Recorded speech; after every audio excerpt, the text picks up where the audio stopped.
Boa noite, pessoas. Vocês conseguem me ouvir?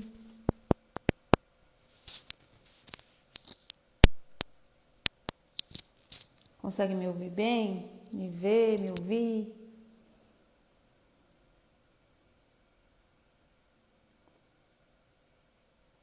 A Aninha já tá por aí, eu já vou chamar ela.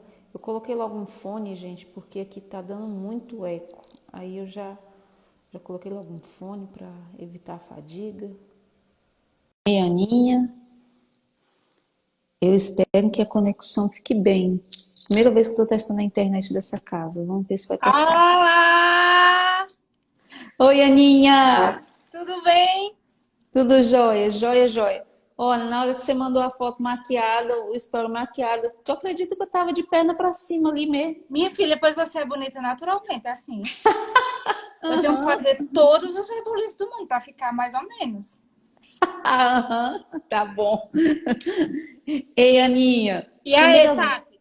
primeira vez você no meu perfil, porque da última vez que a gente fez live não foi aqui, Foi foi no não, foi perfil. no de Thaís. Então, primeira vez você no meu perfil. Eu queria que você começasse assim, se apresentando. Quem é a Ana Clara Avelino, que chegou para chegar, chegou para alegrar a vida da gente. Então, bora lá, se apresenta. Vamos lá.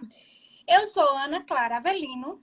Eu fiz o Instagram fazem 5 meses, 4 para 5 meses, e eu entrei aqui de forma super aleatória, mostrando receitas, tentando ajudar de alguma forma. Quando eu vi, eu já estava aqui falando sobre tudo de tudo e tentando ajudar as pessoas de acordo com a experiência que eu já tinha tido. Por quê? Porque eu já faziam 11 anos de casados e a gente ia vivendo isso e estudando, ia criando conhecimento, só que a gente não sabia que a gente podia entregar. E aí foi aqui que eu me encontrei, assim, que eu vi que eu podia ajudar alguém. Eita, vou ficar. Então, é um Instagram aleatório, não tem eu sou focada nisso. Não tem. Mas, assim, o meu foco é servir a quem está por lá. Entendi. Você falou que tem quantos anos de casada, Ana? Eu tenho 11 anos de casada, Tati. 11 anos. Tenho 11 anos de casada, tenho 3 filhas vivas. Eu tinha outra, assim, eu engravidei de outra menininha, que foi entre Maria Luísa e Lívia, que é a primeira e a segunda, eu engravidei de Carolina. Com 13 semanas, eu tive uma perda gestacional. E aí, meu quarto filho veio o ano passado, março do ano passado, e quando eu fui tê-lo, era o meu primeiro menino, e quando eu fui tê-lo, eu fui naquela expectativa, né, de ir e trazer o meu filhinho para casa. Todo mundo ficou no ano, porque todos os exames estava tudo normal, e de repente, lá a gente descobriu que ele tinha uma cardiopatia grave e ele faleceu depois de 3 dias de nascido. A Entendi, gente mas só. calma aí que você vai contar tudo isso Tá, pra gente. Calma, calma, calma, calma, calma. vamos. Eu quero saber se eu vou começar do comecinho. Quando Vamos. você teve sua primeira filhinha, assim, descobriu o universo da maternidade, para você foi tudo assim, tranquilo, de boa? Você já chegou chegando, dominando as coisas, falando, eu vim, foi para servir mesmo, tô aqui, vou passar a noite em claro e tá tudo bem? Ou foi difícil? Olha, Tati, quando eu engravidei pela primeira vez, eu cheguei com um exame lá na minha mãe, chorando. Ela disse: essa mulher tá com leucemia, aconteceu alguma coisa. Eu disse: eu vou ter um ser humano, eu não sei nem o que fazer. Eu não sei nem o que fazer. E eu colérica, ansiosa, eu já tinha liberado há muito tempo e não engravidava. Aí eu dizia, ó, João, eu sou infértil, você vai se separar de mim, porque eu sou infértil. E aí eu ficava dizendo, sou infértil, sou infértil, sou infértil. E aí chegou a gravidez de Maria Luísa. Quando Maria Luísa chegou, eu digo, a Tati é um ser humano. Meu Ficou Deus, o que é que eu vou difícil. fazer? Eu vou precisar formar essa alma. Tudo dela depende de mim, é uma criatura frágil. E aí eu comecei, a gente não tinha, porque a gente tem um negócio na atualidade que é o seguinte, a gente não tem uma tradição para seguir. Por exemplo, Exatamente. você não tem, você tem bebê, a tua vizinha não chega e diz, faz xixi desse jeito. Hoje, a gente tem esses perfis de Instagram como o seu, como sabe? O das pessoas o de Soninho Nuni, que vão ensinando você dormir é assim. Mas antigamente, a comadre ia lá na tua casa e dizia, deixa esse menino dormir aí, deixa ele no berço, é só deixar. Então, a gente tinha a experiência que ia sendo passada de pessoa a pessoa. Hoje a gente não tem. Hoje a gente não está inserido numa tradição, né? Então, a gente está inserido numa ideologia. Então, a gente está perdido, né? A gente está feito cego em tiroteio. Então, a gente começou a estudar. Eu digo, ou a gente estuda, porque menino não dorme de noite, né? Menino não dorme Exatamente. de noite. Menino não come, quando você vai introduzir a comida, como bota pra fora, como bota pra fora. Então, menino não come, menino não dorme de noite, então a gente vai fazer o quê com essa criatura? Então, a gente foi estudar. E na época, Tati, um pouco depois de Maria, logo quando o Lívia nasceu, nós éramos católicos já. Nós éramos católicos convertidos. E o que foi que aconteceu? Nossa turma de amigos, nós éramos aberta à vida. E aí eu fui falar na minha paróquia contra a vasectomia. Nossa, mãe! E eu educadamente fui convidada a sair da paróquia.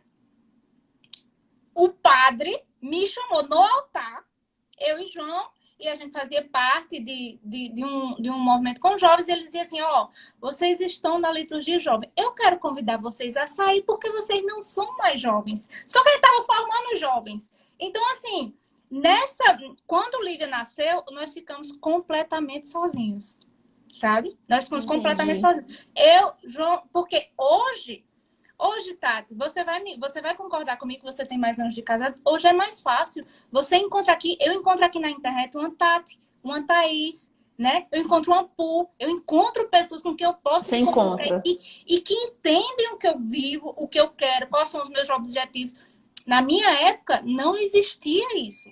Não existia essa rede, né? Não existia nem Instagram. Não, não tinha isso não. Você então, vivia... Assim, para você ter amizades, na época assim que eu casei, você tinha amizades com pessoas que ela vivia aquela fé marromena, assim, aquela coisa que ficava te dando um monte de conselho assim meio trocado. E aí você ficava calado e se mantinha naquele grupo, ou então a gente linguaruda. Tá. A gente linguaruda do jeito que a gente é. Ou então a gente chuta o pau da barraca e vai viver só, né? A gente chuta o pau da barraca e vai viver só. Então, foi o que aconteceu comigo e João. A gente teve que passar um momento de solidão mesmo, entendeu? De solidão mesmo. Por quê? Porque ele não conhecia. Não é porque ele não queria, ele não conhecia pessoas que estavam entendendo aquilo. Quando a menina não vai para a escola. Menino! Minha mãe, meu pai, meu irmão, sabe? Meu Deus, essa menina, ela vai ler um Rasgar as vestes. Rasgando as vestes. Essa menina, ela tá lendo os Lusíadas. Deu um João Almanaque da Mônica a ela, filho. E a gente no meio do tiroteio e mais firmes e fortes. E só eu e João e Deus, né? Então, assim, as pessoas que estão tendo filho agora, os casais que você segue, que você acompanha, estão numa sorte. Cara, se todo mundo tivesse uma Tati Amaral naquela época, né? Na época que a gente decidia assim, você católica, pra fogueira, né? Então, assim, hoje não existe mais. Assim, antes não existia isso. Hoje a gente tem um mundo de pessoas que tem um negócio para te entregar, que estudou, que foi lá atrás. Como é que bota o menino para dormir? Como é que reconquista o marido? Né? Como é que uma pessoa... Como é a submissão real da esposa com o esposo? Como é? Né? Então, assim, o que é que o feminismo... Olha, até a máquina de lavar fez mais pela mulher do que o feminismo. Então, o que é que o feminismo tá te pegando, que você não tá nem percebendo? Existem pessoas que podem te entregar isso hoje aqui, né? Hoje existe. Você tem como saber se você está enviesada de ideologias aí, né? E sair disso. A gente, naquela época, a gente estava mergulhada nisso aí, não tinha ninguém para dar um toque na gente, a gente descobrir sozinha. Descobrir sozinha, entendeu? A gente teve que descobrir sozinha, a gente teve que pegar livros e saber. A gente tem que saber, tem que ler como é que desfralda um menino, né? A gente precisava de um livro. Ler um livro. Como é que eu vou desfraldar um livro? Primeiro, ler a Bíblia, né? De como desfraldar. Eu e o João, a gente passou por tudo isso. E aí a gente pensou, a gente precisa estudar, por quê? Porque essas almas estão aqui sendo entregues a nós, porque a gente precisa salvá-las. E aí, Tati, eu vi também o seguinte, meu Deus, eu sou católica, olhe que beleza, eu estou inserida. A igreja, a comunhão dos santos. Então, assim, eu via, Tati, que todo mundo ao meu redor estava se separando. Menina, Jesus. teve uma época que eu disse, João, a gente vai se separar também, porque assim, o negócio tá black. E o povo dizia, a bruxa tá solta. No início do nosso casamento, todo mundo tava se separando. Então a gente olhou e disse, ó, calma, tem alguma coisa muito errada que não tá certa. Então eu vi o seguinte, Deus tinha me escolhido. O meu casamento não era ruim. Eu não passava aqueles problemas que as pessoas estavam passando. E aí eu pensei, Tati, o que é que eu vou fazer aqui na Terra para agradecer a Deus aquilo que Ele me deu, que eu vi que as pessoas não estão passando, né? Que as pessoas não receberam esse presente. Então, eu recebi um presente, né? Então, como é aquela história, né, Tati? Como dizer Senhor, te amo sem mesmo vê-lo e ser incapaz de amar o outro que está ao lado se pode ver. Então, como é que eu pego essa graça que eu tenho e transformo em graça ao próximo? Uhum. Como é que eu vou devolver essas crianças a Deus, né? Como é que eu vou devolver essas meninas a Deus? E aí eu tive, entre Maria Luísa e Lívia, eu tive a perda gestacional, que foi com 13 semanas. Com 13 semanas. Já foi aí o primeiro luto, né, Ana? Foi o meu primeiro luto. Foi o meu primeiro luto e foi muito difícil porque era o que eu desejava, era outra menina. Eu queria outra menina para fazer companhia a Maria Luísa. Era outra menina. E aí, nessa época, eu fiquei triste, assim, eu chorei. Só que eu não tive muito tempo de me recuperar, porque a médica disse, quando eu cheguei em casa, a médica disse, ó, espera uns 6 meses para engravidar. Aí, com 20 dias eu tava ovulando, vem cá, João, te amo. Entendeu? Então, no outro mês, eu já tava grávida de Lívia. Entendeu? Eu não tinha esse negócio. Ah, não preserva o teu útero, não pode. Eu digo, mas, meu Deus do céu, com um marido cheiroso desse, né? Cheiroso, um mão, fala latim, grego, italiano. Eu digo, eu vou ficar o quê? Eu ovulando, vem aqui, meu filho. E aí foi onde foi feita Lívia. E aí, Lívia, depois de Lívia, a médica disse, pelo amor de Deus. E aí, tá, tem o seguinte, aqui na minha cidade, não tem esse negócio de fazer muito parto normal, não. E eu, como era um átomo católico, um átomo que eu digo em termos de família, porque a gente tinha Pedro de amigo. Mas ainda era um átomo católico, a gente não conhecia ninguém. Por exemplo, hoje você conhece Tati, que já fez um parto normal. Então eu digo, a minha médica disse, ó, não faço parto normal. Eu faço parto cesáreo marcado. Aí ela disse, faço até 3. Eu falei, minha filha, ó, você pode até fazer até 3, mas, ó, eu e João, quando tá ovulando, a gente não quer resistir nosso instinto, entendeu? E aí, quando eu tive Lívia, a médica disse assim, ó, Ana, segundo a cesárea, seu útero está finíssimo. Você só pode engravidar daqui a 3 anos. E aí, Tati, você tem aquele homem na sua... Aí, com 5 meses, eu tava lá, com beta positivo, né? Meu Deus. E aí, eu tava grávida de Mariana. Eita, travou aqui, mas aí eu vou voltando, né? E aí, eu tava grávida de Mariana. Tá escutando, Tati? Eu tô escutando você bem. Você só tá travada. Ah, voltou. Então, aí veio Mariana. Depois de Mariana... Aí eu fiquei, né? E eu namorando com o João. Eu digo, meu Deus, eu sou infecto. Eu sou infecto. Aí foi quando eu engravidei do Matheus, né? E aí, Matheus foi essa criança que eu tive os 9 meses maravilhosos. Foi a melhor gravidez da minha vida. Eu disse, olha, eu só quero engravidar de mim, porque as meninas quase eu morria. de tanto vomitar. Primeiro menino. Primeiro Primeiro menino, menino. assim, aquela coisa, né? Depois Meu de três Deus, eu meninos. dizia, meu Deus do céu, o João não merece tanta mulher em cima dele, entendeu? Vem outro homem, precisa de um ar de testosterona nessa casa, entendeu? Precisa subir um ato, tu não imagina 4 mulheres em cima de João, querendo atenção, querendo aquela masculinidade dele. Ó, precisamos de dividir as testosterona, vai chegar um menino. Menina, esse menino foi super esperado, assim, uma gravidez tranquilíssima, assim, 9 meses, show. Eu disse, João, agora, depois de Matheus, eu só quero no homem, eu não vomito, eu tô aqui, sabe? E aí, todos os exames maravilhosos. Todos os exames maravilhosos e a gente fizemos É aquela gestação redondinha, né? redondíssima, redondíssima, a melhor gestação da minha vida. E aí fizemos um enxoval, né? Sempre escolhendo aquela roupa, ó, vamos vestir um como um homem, né? Calça apertada e tal. E tinha toda uma expectativa. E aí, quarto todo decorado, sabe? As meninas, eu tive a primeira menina, decoramos o quarto. As outras foram sendo botadas em qualquer lugar. Jogava o berço no quarto da outra e tchau. Entendeu? Se vire. Deixa todo mundo lá. E aí, chegou. E aí, fui ter Matheus. Tati, eu me lembro que um mês antes de ter Matheus, eu disse a João assim, João, eu tô com mal-estar. Aí João disse assim, o que é? Eu digo, eu acho que isso não é cardiopata. Aí João disse, você tá ficando louca. Eu acho que isso não é cardiopata. Ele disse, não tem condições, os exames estão todos normais.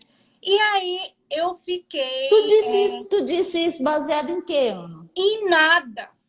Em Só nada. aquela coisa de instinto mesmo. Instinto, eu digo, eu acho que isso não é cardiopata. E aí eu fiquei tão mal assim, eu passei dias tão mal que eu fui no meu tio, que ele é psiquiatra, e ele disse assim, não, é porque a prolactina tá alta demais. Então, eu vou lhe dar um remédio para você melhorar. E aí eu não tomei.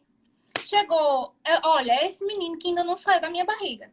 E aí eu fui ter Matheus, fiz minha malinha, aí levei minha maquiagem, levei meus acessórios, tá? Aí a gente fomos ter Matheus. Quando a gente chegou lá, fui para a sala de parto, João entrou comigo, né? João entrou comigo e eu fui fazer a minha quarta cesárea. Só que eu, macaca velha, quando tirou o menino, primeiro eu achei aquele choro abafado. Aí eu disse, esse não tem alguma coisa. Aí, não tem. Esse menino tem alguma coisa. Doutora, o que é que esse menino tem? Pelo amor de Deus. Ela, não tem nada. E aí ele chorou. E ela pôs ele do meu lugar, do meu lado. Eu digo, esse não é vermelho demais. Ele é muito vermelho. E João disse, tá tudo bem, você nunca teve um menino. E aí a médica pesou. Quando ela pesou, ele pesava 3,8 kg e eu fui para a sala de recuperação pós-anestésica. Na sala de recuperação pós-anestésica, eu fiquei de 10h40 da manhã até 1h40 da tarde. Me deixaram lá. E eu Ninguém quero nem foi notícia te ver, nem falar nada. nada. Eu quero notícia do meu filho, pelo amor de Deus. Não, ele tá na UTI porque ele tá cansadinho. Pelo amor de Deus, me dê. E aí foi onde João entrou no centro cirúrgico e pegou minha maca e tirou. E quando eu cheguei no quarto, eu anestesiada. Quando eu cheguei no quarto, eu disse, João, cadê o meu menino? Aí João disse, eu tô indo lá o tempo inteiro. Ele não tá entubado, ele tá bem, E aí eu fiquei, né? Eu digo, João, esse não é cardiopata. Aí foi quando começou a minha loucura. Esse não é cardiopata. E eu liguei para a médica e disse, doutora Silvia, esse menino é cardiopata. Ela disse, Ana, não tem nenhum indício dele ser cardiopata. Isso aí é síndrome do recém-nascido, não sei o que. Eu disse, esse não é cardiopata. E aí na sexta-feira... A gente fica apavorada, Ana, nesse momento, porque parece que ninguém ouve a mãe, né? Parece que Ninguém a me mãe é só ouvia. uma louca, né? Ninguém me ouvia. Eu disse, meu Deus, esse não é cardiopata, né? E aí... a gente foi na... E aí passei a sexta no anestesiada, né?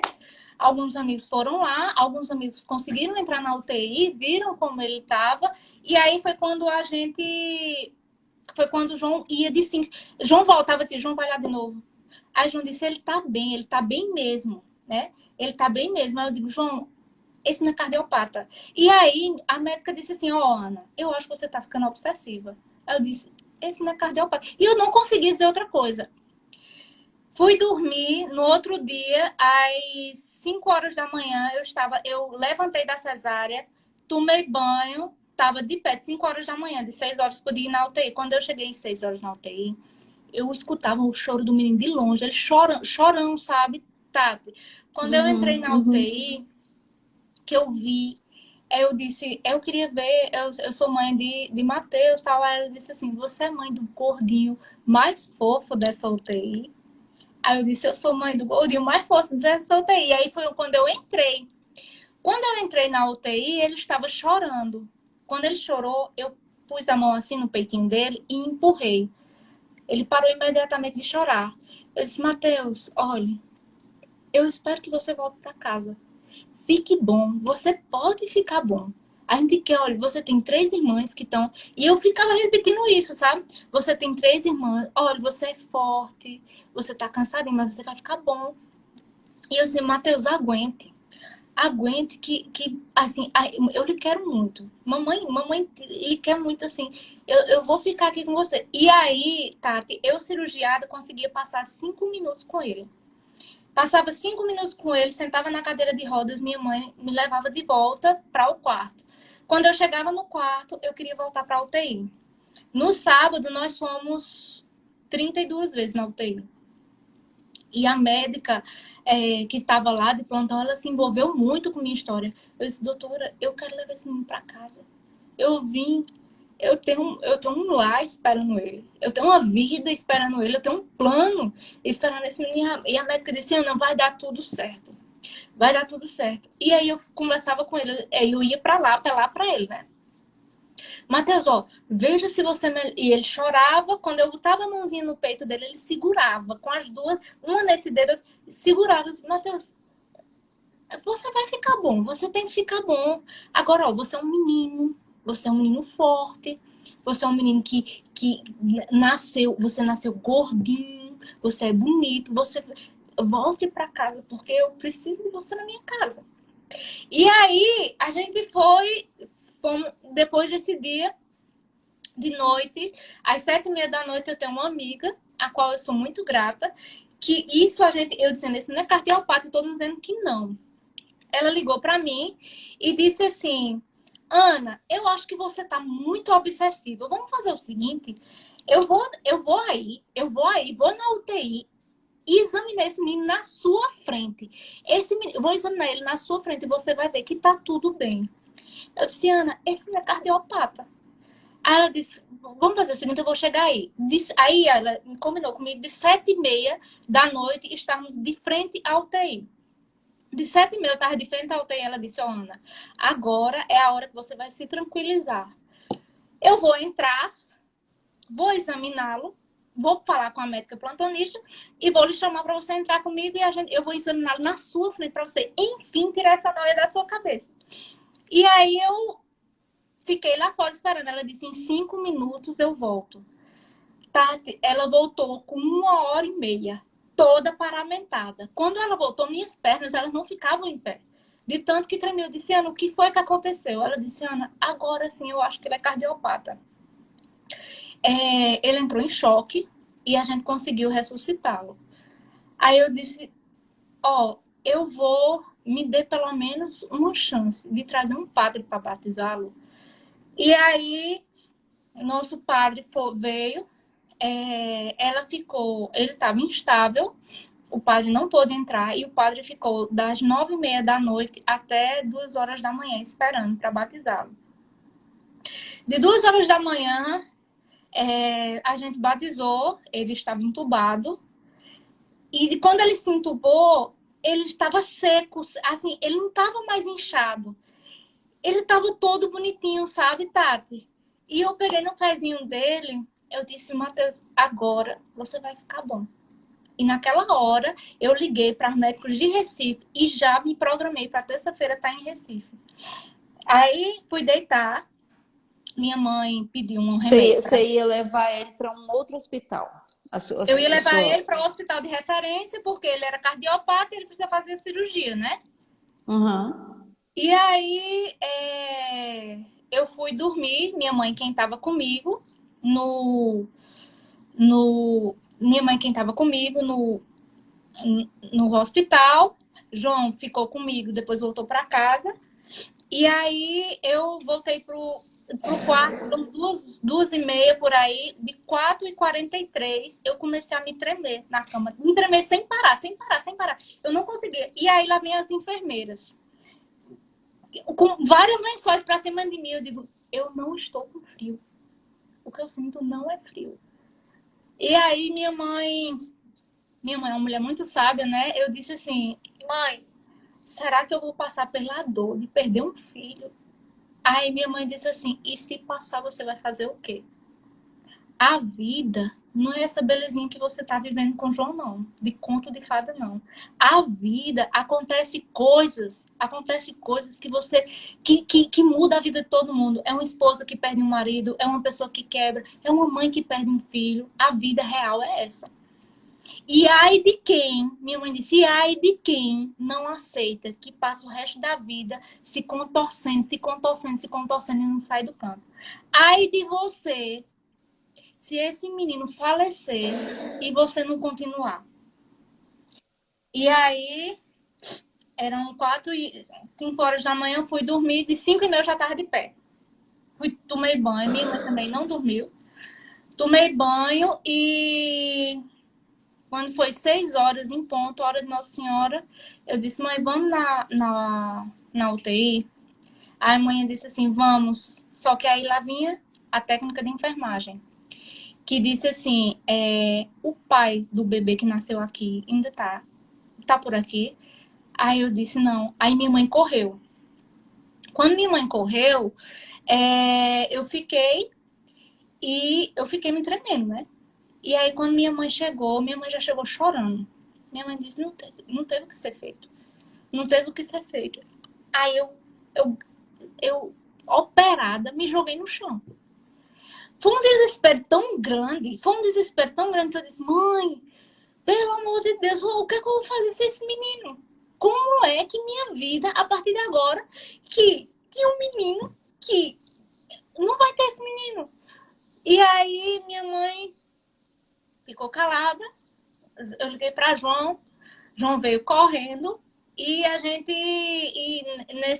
quando João chegou, João não falou nada. João sempre muito calmo, quieto, né? E aí a gente foi quando eu precisei fazer o atestado de óbito, teve que comprar caixão, teve que velar, e aí eu fui para casa da minha mãe. Fui Quem, para quem, casa da arrum, quem arrumou o bebezinho? O foi João. Matheus? Foi João? João enrolou tudo. E João disse assim que a parte do necrotério era cheio de mato, de ferrugem. Ele disse, meu Deus, eu entrei por uma porta tão bonita desse hospital, tô vindo pegar meu filho sem vida, né? E aí, quando eu fui na UTI, ele tava todo empacotado. Não dava para ver o rostinho dele. E a médica tava chorando, né? A médica disse, meu Deus, a família de vocês, eu não sei nem o que dizer. E aí, meu filho estava sem vida. Meu filho era um pacote. Meu filho era um pacote prestes a ser enterrado, né? Aquela vida veio me visitar e acabou. E aí, tá, quando a morte chega, quando a morte vai chegando, vai vendo aquela angústia, que é aquele tremor que eu senti. Só que quando a morte chega, ela é uma sensação de impotência, sabe? Que você tem que se render. E você se rende, não no sentido de eu quero me render, mas a realidade se impôs ali. A realidade se impôs. Meu Não tem filho o que morreu. fazer, né? Eu não tenho Não mais o tem o que que fazer. fazer. Não existe vida aqui mais. Aqui não existe vida. E aí foi onde eu voltei para casa, depois de tudo, eu voltei para casa, João ficou lá e eu soube por um amigo, né? Um amigo que foi com o João enterrar, foi João, meu amigo, e minha mãe e minha tia. Você não foi ao enterro? Não fui ao enterro porque eu estava operada. E aí foi quando minha mãe disse que eles arrumaram, foram no carro do velório e João carregou o caixãozinho dele e João que enterrou, né? E aí foi onde minha mãe disse que ele chorou copiosamente, assim. Eu nunca vi João chorar, mas eu soube que ele chorou muito, né? E aí quando João chegou em casa, que a gente chegou para ver as meninas, cadê Matheus? Tinha carta, Tati. Tinha carta. Tinha presente que elas mesmas tinham feito. Tinha tudo. E aí eu disse, eu prometo que assim que a gente puder, a gente traz um bebê. Mas Matheus, papai do céu, que leva antes. Maria Luísa, que é a mais calma, disse, eu lhe odeio. Você ia trazer um bebê e não trouxe nada. Eu quero um bebê agora, não quero um bebê amanhã. E aí, eu e João, a gente conversou e elas ficaram, não quero um bebê amanhã, eu quero um bebê agora. Você foi para ter um bebê e não trouxe, eu não gosto de você mais. E aí a gente ficou, a gente teve que passar dias para explicar o que tinha acontecido e elas entenderem aquela condição de que existe um bebê prometido que participaria da nossa família e que a partir de agora não existia mais isso, não existia mais. Aquele plano, sabe? De que aquele plano que eu te falei, que tinha uma testosterona que ia rodar pela casa, que tinha um bebê que ia ocupar meninas, aquele plano acabou. Agora era eu, um vazio e Deus. Quando eu digo a você, eu, um vazio e Deus, é porque no fim das contas, nessa hora a mãe está numa solidão total. É uma solidão total. Eu cheguei em casa, a primeira noite, eu fiquei no quarto dele, abraçado, eu disse, meu Deus, cadê o bebê? E aí eu passei a primeira semana, todos os dias de noite, procurando o bebê que eu ia trazer. E eu passei todos os dias de noite acordando o João. João não soube externar. Aí João ficou todo empolotado. João teve uma alergia terrível, que ele teve que tomar dose de antialérgico muito alta. E à noite era eu sozinha, porque João tinha tomado muito, muito antialérgico e estava só. E dava sono, né? O antialérgico que dá sono. Ele estava dopado. E aí eu dizia assim, aonde foi que eu errei? Porque a dor era tão grande que eu queria reduzir essa dor gigantesca a uma justificativa. Eu tenho que ter errado em alguma coisa, né? Eu tenho que ter errado em alguma coisa. O que foi que eu fiz? E eu passei o tempo todo buscando isso, ao mesmo tempo que eu pensei assim. Quando ele estava morto, Tati, eu não peguei ele nos braços morto. Eu não tive coragem. E aí foi terrível não ter pego ele morto. Porque eu passei o tempo inteiro procurando um bebê vivo, ao mesmo tempo que toda noite eu acordava João, sim, empurrando. Pelo amor de Deus, vamos no cemitério. O Matheus está sentindo frio. A noite estava fria e ele estava no cemitério. João, o chão tá frio. Aí João disse assim, aquele corpo não, é só um corpo, é só matéria. Ele não tá mais lá. Ele é um santo, tá no céu. Mas aquilo me dava raiva não dizer isso, sabe? Tá, me dava raiva porque eu procurava, né? Eu procurava aquilo. E aí ficamos, né? Eu e meu vazio. O problema do vazio é o seguinte, é que esse vazio, ele te dá um benefício. Porque no outro dia, na segunda-feira, minha mãe chegou com um furacão na minha casa. E aquele quarto, que era de um bebê menino, minha mãe desfez na mesma hora. Não tinha mais quarto de bebê ali. Ela não me deixou viver um plano que não existiu.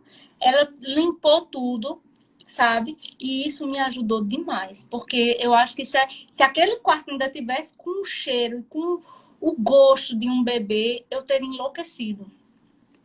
E aí, nesse dia, na segunda-feira, desceu meu leite. Meus peitos encheram. Encheram e cadê? Aonde tá o... E aí, outro luto, né? Primeiro foi o luto de desfazer o quarto. Agora, outro luto eu tinha que passar, que era secar meu leite. Eu não tinha filho para amamentar. Eu não tinha nada. Eu não tinha nada. Eu tava só. Essa solidão foi a solidão que me, né, que me tomou mesmo. E aí, tomei o remédio. Tomei o remédio. Quando eu tomei o remédio era forte. O leite não secou. Tive que tomar outro remédio. E aí foi quando o leite secou. Quando o leite secou, as dores eram assim, imensas. Era uma dor, sem leite já. Era uma dor física, que na verdade era uma dor física que vinha de uma dor espiritual, né? Era uma dor espiritual de quem ficou só. Aquele menino, Tati, eu ia morrer, ele ia me enterrar. Ele ia pro velório da velha mãe dele. Entendeu? Aquela vida, aquele gordinho, ele ia sorrir, eu ia ensinar ele a andar. Eu já tinha grade em todos os cantos. E não existia mais. Não existe mais plano, não existe mais bebê, não existe mais nada. Só existe eu e aquele vazio, né? E aí, essa sensação de vazio, as pessoas podem te ajudar, mas elas sempre vão ser limitadas, porque elas não vão estar o tempo todo com você. Elas sempre E, vão ser... e não dá para prescrutar também o que uma mãe sente nesse momento, assim.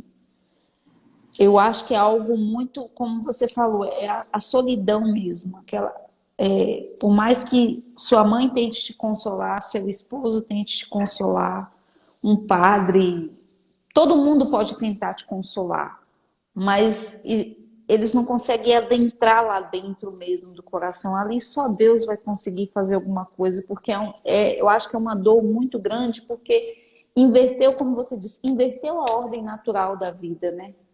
O certo é o filho enterrar a mãe, e não a mãe chorar pelos filhos. E a gente viver isso, você muito mais intenso de ver o bebê, de ter gerado, de ter parido, de ter consolado. De ter consolado. Então, assim, isso. É por isso que eu falei do grau. Eu perdi um bebê quando eu tinha 9 para 10 semanas. É claro que eu senti dor. Uma perda, é uma dor, como você teve quando você teve o aborto. Mas como eu falei, até a dor ela tem graus. Diferente de você pegar um menininho já que você pariu ali, diferente de você perder um filho de 5 anos, já é outra dor. Outra dor, exatamente. Exatamente, que junta a dor e a memória, né? Que aí foi Sim. exatamente isso. Eu tenho muito viva a memória de Matheus sendo consolado por mim, sabe? Eu tenho muito vivo isso. Eu tenho muito vivo. Ele era um bebê chorão, né? E assim, quando eu chegava, ele parava de chorar. E eu não aguentava. E aí eu procurei várias culpas em mim.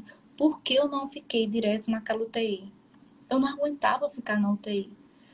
Por que raios eu nunca tinha feito um ecocardiograma em gravidez? Nenhuma das minhas 3 filhas. Por isso que com ele eu não fiz. Por que eu não fiz esse eco? Então, eu passei muito tempo tentando diminuir essa dor numa justificativa. Ó, a culpa tem que estar em algum canto, né? E se essa culpa aparecer, o que é que eu vou fazer com ela? Não existia mais nada a fazer. Eu queria ocupar a dor da perda com uma justificativa. Só que ninguém ocupa. E aí, Tati, a biografia de Matheus fechou. Problema, a minha ficou. Minha vida ainda era um livro aberto e eu precisava narrar a minha história. O que é que eu ia fazer? Porque esse vazio, ele me deu um benefício. Ele me deu um grande benefício, que foi verticalizar as coisas. Tati, imediatamente eu tive que tirar as coisas do plano horizontal e verticalizar, senão eu ia enlouquecer. Se eu não levasse isso para um plano de importância e para um plano de transcendência, eu ia pirar. Por quê? Porque eu estava impotente diante de tudo que eu podia. Eu não podia fazer mais nada. Eu não podia fazer mais nada, né? Então, assim, quando chegou esse vazio, eu cheguei e disse assim, meu Deus, o que é que eu vou fazer? E aí foi onde eu disse assim, meu Deus, olha eu tenho 3 aqui. Eu tenho 3 menininhas. E aí eu digo a você assim, que foi o primeiro filho. Mas existem pessoas ao redor que precisam de você. Você precisa começar a preencher esse vazio com algo que dê sentido, entendeu? Para que sua vida não vire um templo de morte, né? Você vai cultuar a morte. Eu digo, ou eu tenho duas saídas. Ou eu vou cultuar a morte desse filho e a minha dor de O mãe. resto, o resto da vida cultuando a O morte, resto né? da vida cultuando, olha, é uma dor invencível, é uma dor. Lógico, é uma dor que eu não consigo lhe dizer, né? Eu não consigo lhe dizer. Mas eu consegui, eu consegui dizer assim, eu consegui olhar para mim e dizer assim, eu vou enlouquecer. Se eu preencher esse vazio com, com, com vitimismo ou com essa história de morte, eu vou enlouquecer e eu tenho outras pessoas que precisam de mim. E aí, quando você não vive essa dor da morte, sabe? Quando você não abraça, ó, meu filho morreu. Mas olha, você abre, ou começa a olhar o outro com o coração, os olhos do coração. Caramba, Maria Luísa, eu preciso parar para ler com ela. Ela gosta de ler. Mariana, ela gosta de se jogar no chão. Eu preciso pegar ela no chão e dar um abraço, né? Lívia, ela é desorientada. Então, eu preciso me entregar a essas meninas, sabe? Porque quem não vive, quem não dá sentido a essas coisas da vida, cultua a morte. E quando você não pega essa verticalidade da morte, você passa a preencher esses vazios com qualquer coisa. Por quê? O seu filho morreu. No outro dia, Tati, você tem que tomar café, você tem que almoçar. Sua casa está bagunçada, seus filhos estão chorando. A vida está toda acontecendo. A vida está toda acontecendo. E ai de você se parar. Porque no que você para, as pessoas que dependem de você caem todas ao mesmo tempo. Entendeu? Caem todas ao mesmo tempo. Então, assim, eu precisava fazer alguma coisa. Então, foi quando eu vi, meu Deus, eu sei o que tem importância agora. E quando você não dá esse sentido à morte, você começa a preencher, porque você pode preencher. Tati, eu podia muito bem ter vencido a morte olhando o Instagram. Acredita? Eu podia ter vencido, assim, passado por essa dor, olha no Instagram. Eu podia ter passado por essa dor fazendo alguma coisa ocupando toda a agenda do meu dia. Mas isso, sabe o que é que isso faria? Daqui a pouco, a morte ia se apresentar para mim de novo. Sabe por quê? Porque a morte é uma realidade inerente à vida de todo mundo. A morte, ela está aqui na vida de todos nós. O meu Matheus morreu, a gente vai morrer também. A minha hora vai chegar. E aí você diz, ai, Tato, deixa eu te falar uma coisa. Que eu tinha muita raiva que eu escutava a cada visita. Deus sabe de todas as coisas. Você vai ver um sentido. Tati, quem disse a você que você vai ver um sentido? Você está dentro do tempo. O tempo está aqui, Nosso Senhor está aqui. Só Ele consegue ver a rasteira da sua vida por completo. Pode ser que você, e hoje eu vou dizer, que você nunca veja sentido. Qual é o sentido? Qual é o sentido lógico de uma mãe perder um filho? Eu nunca vou ver sentido nisso. Eu nunca vou ver sentido nisso. Eu vou dar sentido a isso. E aí, tá? Exatamente. E aí, em dezembro do ano passado, eu entrei no Instagram. E uma pessoa, sei lá, 2 semanas que eu tava no Instagram, uma pessoa mandou uma mensagem pra mim assim, E Ana, Ana, eu queria oi? te perguntar uma coisa. Você não chegou a. Você passou por um puerpério aí, Uhum, né? Teve que passei. passar por um puerpério. Não chegou a ter um indício de depressão, tristeza profunda, tudo aquilo que a gente já tem isso no puerpério. Imagina isso vivendo um luto. Você chegou a ter? Na verdade, o meu puerpério, ele foi de desespero. Eu tinha uma tristeza, mas eu não tinha uma tristeza que você fica lá, coada, assim, olhando para as. Eu tinha uma tristeza de me jogar no chão, entendeu? E aí, na primeira semana, eu fiquei muito desesperada. Eu corria assim, por exemplo, eu tava aqui, eu descia as escadas correndo, como quem quisesse me causar um dano a mim mesmo, porque eu tava alterada. E aí, depois da segunda semana, na segunda semana, eu comecei a sentar todos os dias de frente a uma planta, as plantas, né? A sentar e rezar. E rezar e pedir a Deus que me consolasse. Que aquilo que nenhum ser humano podia fazer por mim, que não se eu fizesse. Porque eu não queria não dar sentido à minha vida. E que eu sabia que aquele menino que era santo, ele foi batizado. Ele não queria isso de mim. Eu queria dar sentido à existência. Porque, Mateus, olha, eu passei por 9 meses de gravidez, Tati. 9 meses de gravidez. Eu passei por um parto cesáreo. Eu passei por um puerpério. Mas valeu tanto a pena. Mateus, ele foi. Ele existiu. E não tem como ele ter deixado de existir. Ele existiu, ele veio na existência. Valeu a pena. Eu vi aquele menino. Ele era fruto do amor meu e de João. Era um ser humano, era uma alma que foi ser santo no céu. Então, a gente tinha um santo privado de devoção. E aí eu disse, meu Deus, eu tenho um santo privado de devoção. Eu vou ficar aqui, eu vou me entregar, eu vou chorar, assim. Eu não deixava as meninas me verem chorar. E Mariana, ela é colérica, ela é durona. Ela disse, mamãe, você vai chorar porque Mateus morreu? Você... E eu ficava, não, mas Mateus está no céu. E eu sempre passava essa parte mais transcendente para elas não ficarem impressionadas, né? E aí foi quando, assim, eu comecei a pedir a Deus. Meu Deus, eu não sei o que fazer. Eu tive ajuda. Eu falei com um amigo que muita gente daqui conhece, que é o Francisco Escocim, que é um grande amigo da nossa família.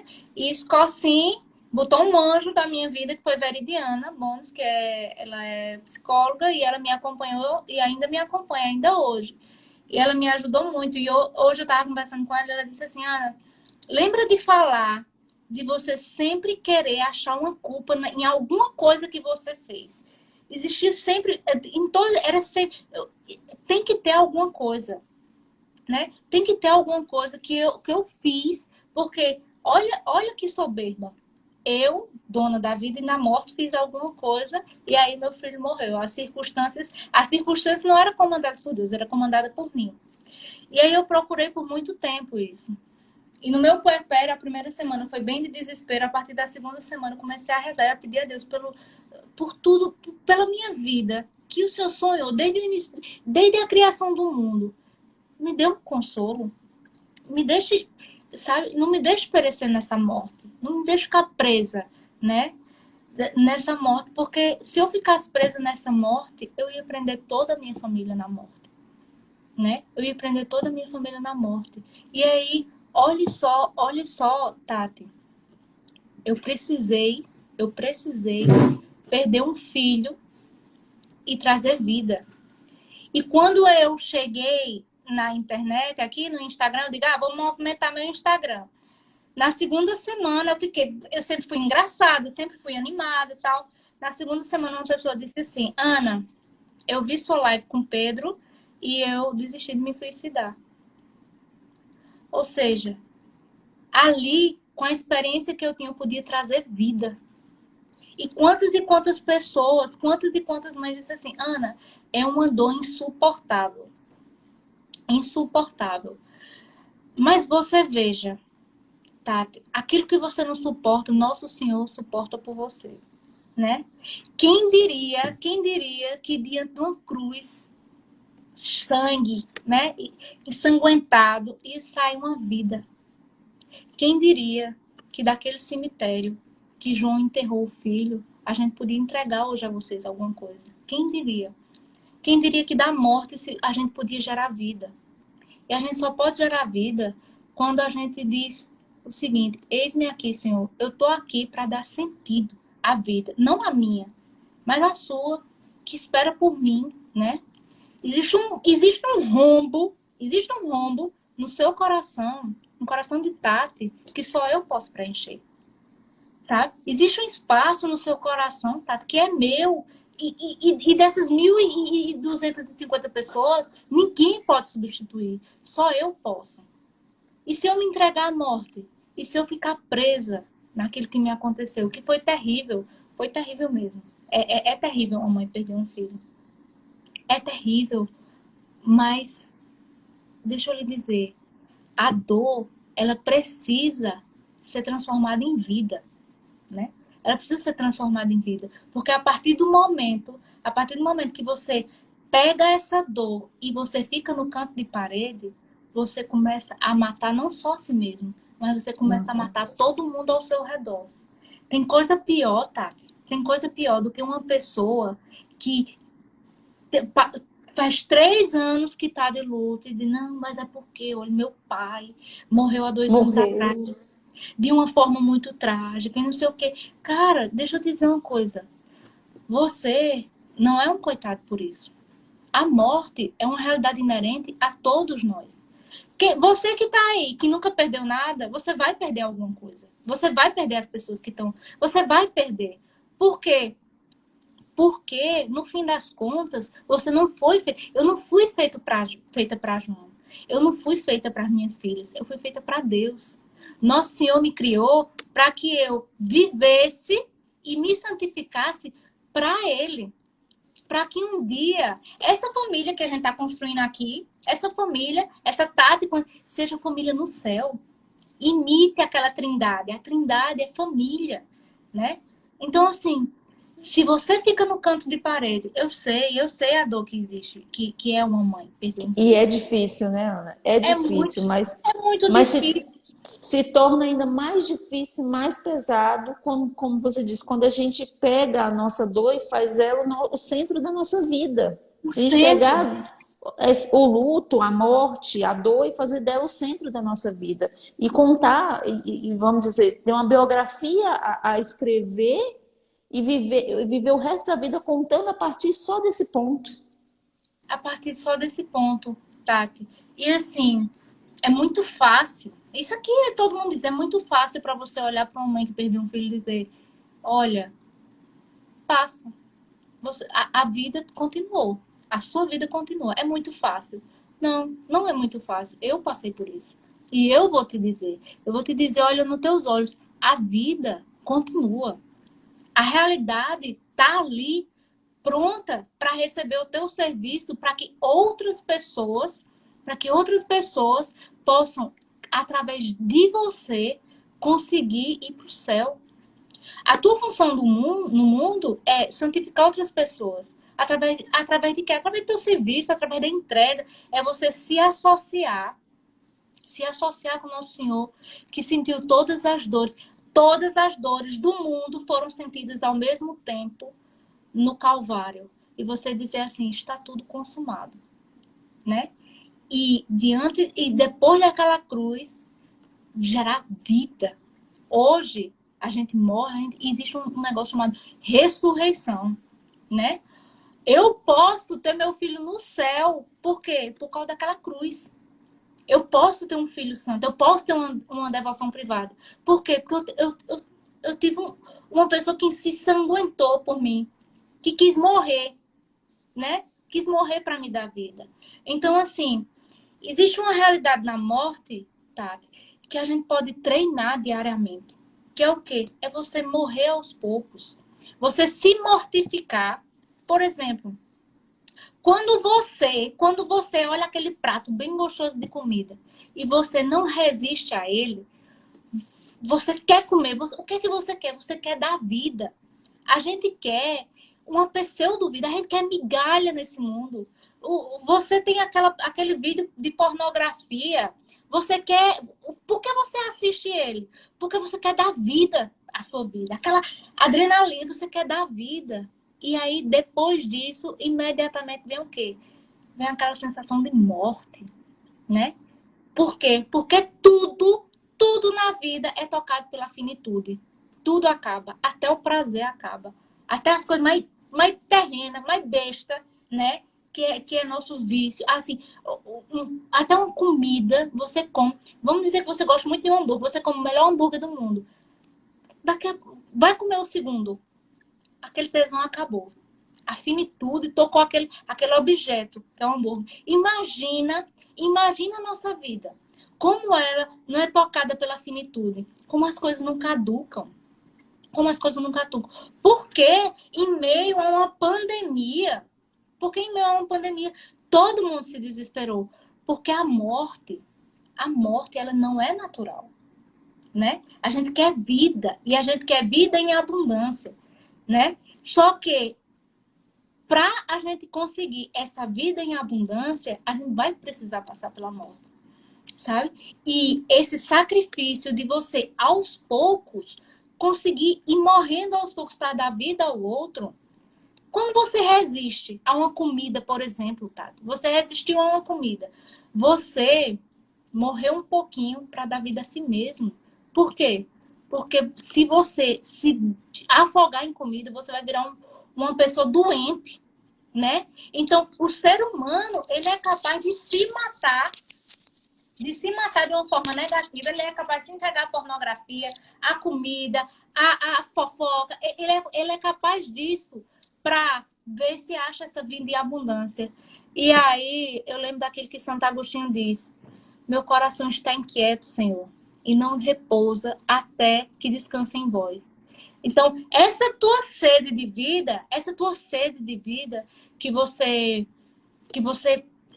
busca é justamente você buscando Deus. Foi Deus que botou no teu coração. E como é que você vai transformar isso em vida, se mortificando, né? Por quê? Porque nosso Senhor, ele morreu para dar vida a gente.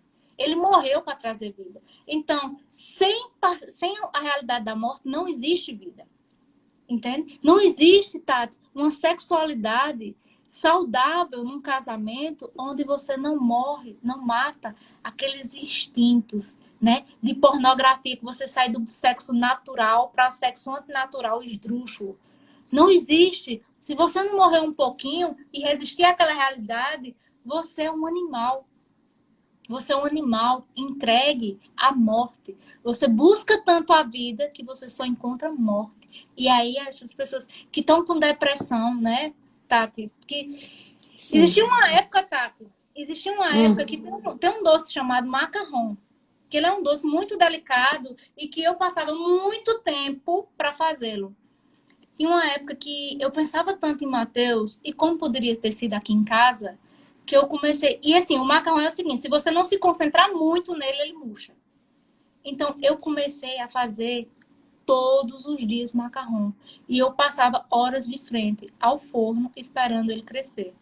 E fazendo as mudanças, atenta, né? Então, assim, eu precisava, de alguma forma, tirar o meu foco disso. E eu não tirei o foco. Eu quero tirar o foco. Não, eu fazia coisas mecânicas mesmo. Eu ficava olhando para uma planta, eu ficava fazendo macarrão. E como é que foi a história dos bolos, Aninha? Você sempre fez bolo? Eu comecei a fazer bolo, Tati, quando eu fui expulsa da paróquia. Por quê? Porque quando eu fui expulsa da paróquia, eu era católica, mas eu estava na camada 4. Então, eu me desesperei. Eu disse, peraí, eu não tenho ninguém, eu fiquei só. E agora? E aí, eu vi que eu estava presa. Foi aí que eu fiz o curso do professor Olavo e eu vi que eu estava presa na camada 4. E aí, eu precisava dominar uma habilidade para poder ir para frente. Foi aí que eu fiz os bolos e consegui sair adquiri uma habilidade. Então, quando eu cheguei e disse, eu sei fazer bolo, eu sou hábil, eu sei disso, aí eu fui imediatamente para a camada 6. Foi bem rápido a transição. Mas eu aprendi a fazer bolo para adquirir uma habilidade para eu sair dessa prisão mental. E aí, Tati, quando você não consegue ver o bem... Poxa, Tati, eu não conseguiria estar aqui com 1000 pessoas conversando se Matheus não tivesse morrido. Tati, se Matheus não tivesse morrido, eu não tinha encontrado o Instagram. Se Matheus não tivesse morrido, eu não tinha conhecido Tati. Se Matheus não tivesse morrido, eu não tinha conhecido Carla que está falando. Se Matheus não tivesse morrido, eu não conseguiria dar vida a tantas pessoas. Se Matheus não tivesse morrido, eu estaria aqui preocupada em estar mimando o meu menino e eu não ia querer saber de entregar o próximo. Porque eu tinha aqui, ó, uma coisa minha. E aí, Matheus ter morrido, nada é meu. Nada é meu. E o pouco que eu tenho, eu tenho um pouquinho, mas o pouco que eu tenho, Tati precisa, Cassandra precisa, Thaís precisa, as pessoas precisam e eu preciso entregar, porque elas esperam por isso. E porque quando eu chegar no céu, meu Senhor vai dizer assim, cadê? Vai ser só eu e ele. Quando chegar no céu, não vai ser eu, Mateus e ele. Vai ser só eu e Deus. Aquela circunstância, a realidade da vida, Tati, ela está precisamente em você aceitar assim, o mal que não tem o que fazer, o mal inevitável. Ou você aceita, ou você faz como minha mãe diz, né? Ou você fica se contorcendo, você não vive. Você não vive. E como é triste gente que é morta por dentro. Gente que é morta por dentro. Não tem o que entregar. Não tem o que entregar. Entende? Então, assim, se eu não tivesse um filho no cemitério, se eu não tivesse a obrigação de dia 6 de março estar lá com a cartinha de cada uma das meninas, pega uma pedra, bota no caixãozinho dele, a cartinha de cada um. Se eu não tivesse isso, eu não estaria aqui. Eu não poderia ajudar aqui. Não teria aquela menina que diz, Ana, eu evitei de me suicidar. Não existiria isso. Aquela pessoa, ela precisava estar com a biografia aberta. Ela precisava narrar a história dela. E se eu não tivesse aqui com as minhas dores e a minha cruz, Ana, é uma dor que não passa? Tati, eu vou te dizer uma coisa. Não é que seja uma dor que não passa. A dor, ela não tem a mesma intensidade quando você sabe que a vida está com sentido. Tudo aquilo tem sentido. Mateus ter morrido tem sentido, Tati. Tati, eu sei, eu não tenho mais filho, eu não tenho um menino aqui, eu não tenho, mas eu precisava não ter. Eu precisava não ter. Não porque fez sentido no tempo, então, não, eu perdi Mateus porque eu perdi Mateus porque ele ia sofrer muito. Quem é a mãe? Tá, vamos dizer, quem é a mãe que prefere que o filho morra tá lutando? A gente prefere estar de médico em médico, de fisioterapeuta, de tudo, mas a gente não quer ver um filho morto. Ninguém quer um filho morto, né? Então, assim, se eu não tivesse esse túmulo para visitar, eu não teria esse coração aberto para te entregar. Então, assim, daquela cruz, Ana, é uma dor, eu não consigo mais viver. Não é possível que você não consiga viver. Porque se você ainda e se você ainda está na realidade, você precisa viver. E Nosso Senhor, Ele te dá os instrumentos para isso. Ele, sabe? Nosso Senhor dá os instrumentos para isso, entende? Então, assim, sendo Nosso Senhor ter te deixado aqui, então você precisa fazer alguma coisa com isso. Eu estou aqui, eu sou. O que é que eu vou fazer com isso? Então, assim, você que está aqui na live, né? Eu preciso de você. Eu preciso de você, Tati. E você precisa de mim. As suas dores vão consolar as minhas. Porque não importa todo mal que a gente receber, temporal, ele serve para que um dia a gente volte para Deus. E diante da eternidade, esse mal, ele é a melhor coisa que pode ter acontecido. Porque se foi permissão de Deus, foi porque para você voltar para ele, você precisava daquilo. E, não, mas a gente tem que ficar pensando na morte. Claro que a gente tem que pensar na morte. Por quê? Porque morrer a gente vai. Morrer a gente vai. Ninguém vai ficar para semente. Então, assim, Sim. vamos dar sentido. Não vamos morrer feito um idiota, né? Não vamos morrer no canto de parede. Não vamos, sabe? Tem outras pessoas. Ana, era meu primeiro filho. Tudo bem, era seu primeiro filho. Tem outras pessoas. Tem eu aqui. Eu preciso do teu direct. Eu preciso. A gente precisa de você. Entende? Então, assim, faz dessa. Tira essa pedra do túmulo, sabe? Tira essa pedra do túmulo. Faz que gere uma flor nesse negócio. Não se entrega. Sabe por quê? Porque eu não posso que você. Eu não, assim, você. Tati, você não pode que eu me entregue. Entende? Você não vai suportar que eu me entregue. Karina, ela não vai suportar que eu me entregue. Entende? Então, assim, da minha vida, da minha dor, vai gerar outra vida. E essa é justamente quando você se associa ao Nosso Senhor. É quando a cruz, né, traz a Páscoa, né? A cruz, depois da cruz vem a Páscoa, a alegria. Tereis uma grande alegria, né? Então, assim, a gente precisa se colocar nesse lugar. Sair desse canto de parede, por quê? Porque no fim das contas, não era só o Mateus que precisava de mim. E na realidade, Tati, Mateus nem precisava de mim. Mateus, ele veio aqui, o meu coração, Santa Zélia Martã, que é a mãe de Santa Teresinha, ela diz, as mães que perdem um filho, elas são chamadas flores primaveris de Nosso Senhor. Mateus, olha que grande graça, Tati.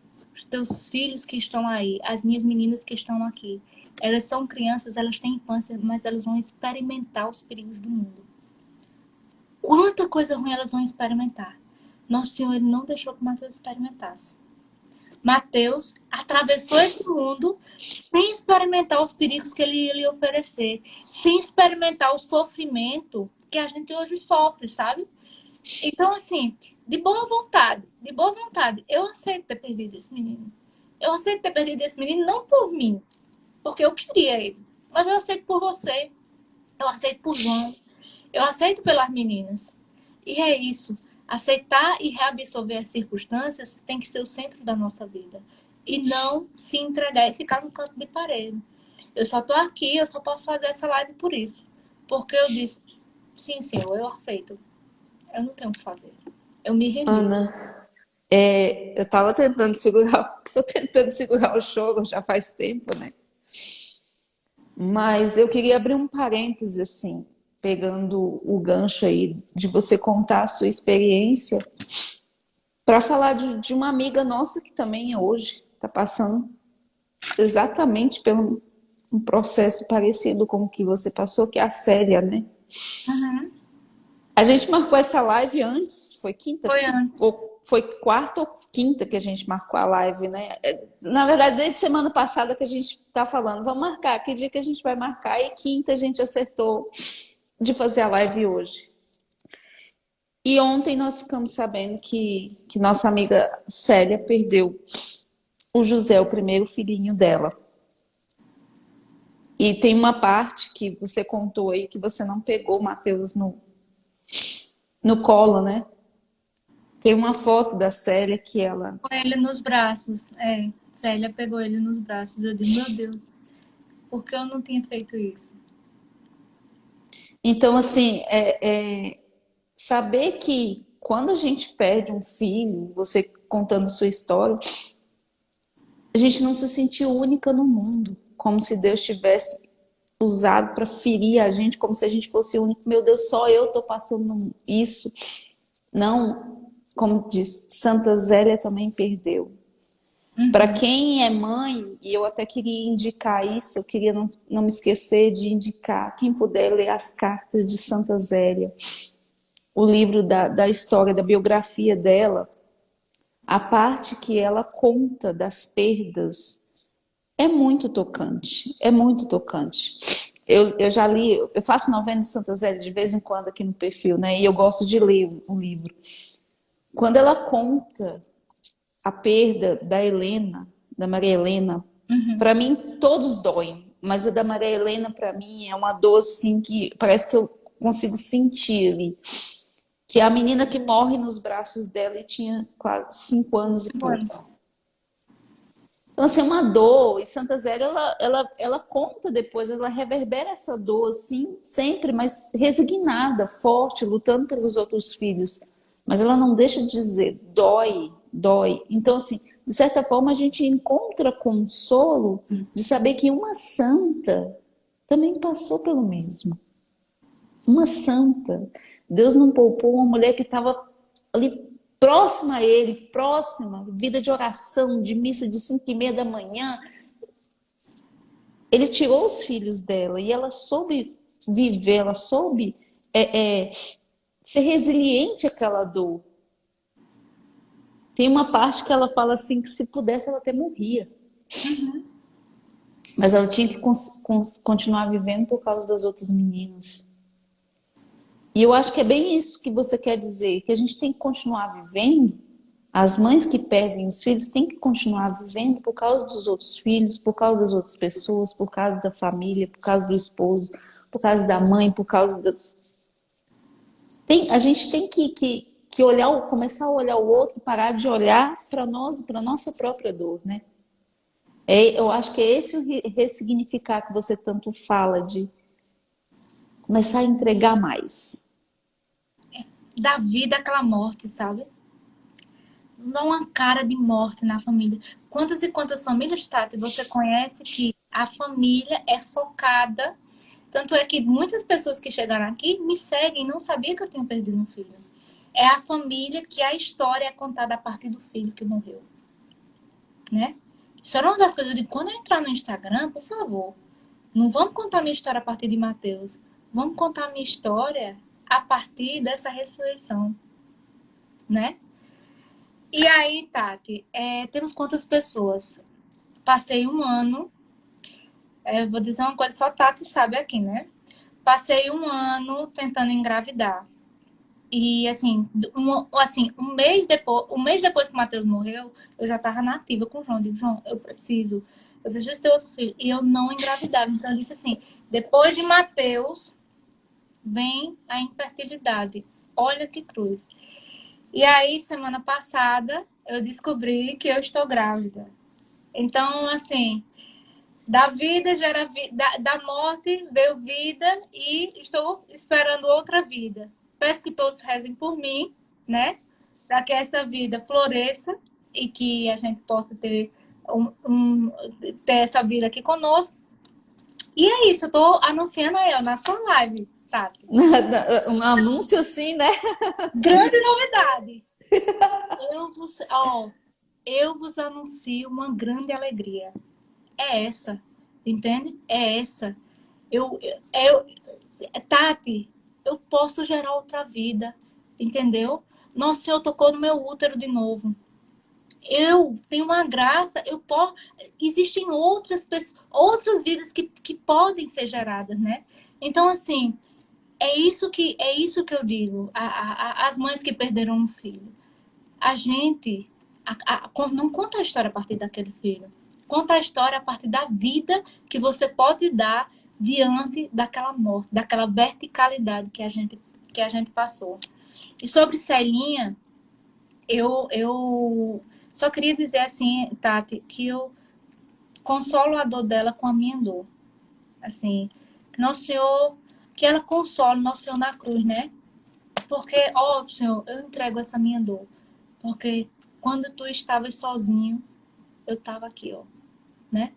Eu estava aqui, perdido no mundo, chagando, né? Então, assim, pega essa dor, pega essa dor e consola Nosso Senhor na cruz. Esse é o sentido da vida. É você chegar o mal inevitável e você dizer assim, eu aceito. Vou reabsorver, peraí, vou contornar essa circunstância. É isso, a vida do cristão é essa. Aninha, muito, muito, muito obrigada. Eu acredito que suas palavras foram decisivas aí para ajudar muitas mães, às vezes que estavam presa, né, como se diz, no canto da parede, né, a se libertar mesmo disso, né? Aquele vazio, aquele buraco, ele vai continuar. Mas você pode dar sentido, como você falou. Você pode, a partir de hoje, começar a dar sentido, né? É um vazio que você se esvazia daquilo que não vai fazer diferença. Então, eu queria muito, muito, muito te agradecer. Eu sei que é a primeira vez que você fala abertamente É a sobre isso, que primeira vez. você nunca tinha falado. Então, eu te agradeço assim, por você ter aceito falar aqui no meu perfil.